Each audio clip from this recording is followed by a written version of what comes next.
شب شہادت مادر ابوالفضل عباس اور تمام عزیزان کی طرف سے بارگاہ ابوالفضل عباس میں ان کی مادر کی شہادت کا عرصہ پیش کرتے ہیں۔ بعض از کربلا شہزادی اپنے بیٹوں کو یاد کر کے ایک مرثیہ پڑھا کرتی تھی۔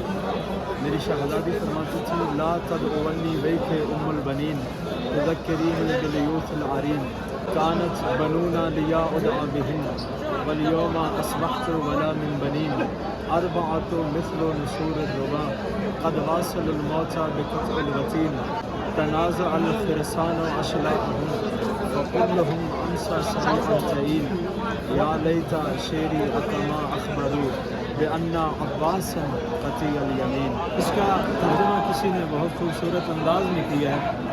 ام البنین کہہ کے پکارے نہ اب کوئی، آتے ہیں یاد مجھ کو وہ شیران حیدری، جب تک تھے میرے لال میں ام البنین تھی، اجڑی ہے ایسی کوکھ کہ اب کچھ نہیں رہی۔ وہ میرے چار شیر نیستان مرتضیٰ، سر دے کے سو گئے جو سر خاک کربلا، میدان میں جو بھی آ گیا ان سب کے روبرو، وہ جنگ کی زمیں پہ برسنے لگا لہو، اے کاش کوئی آ کے مجھے دے نہ یہ خبر، کیا واقعاً تھا دست بریدہ میرا پسر۔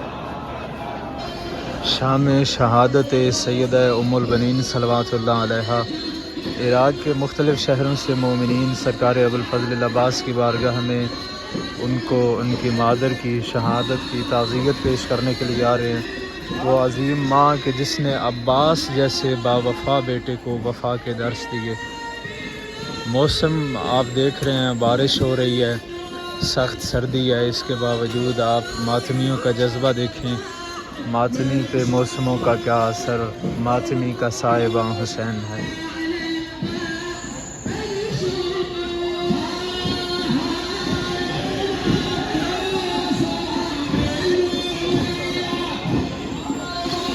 تابوت اٹھایا ہوئے جناب ام البنین صلوات اللہ علیہا کا۔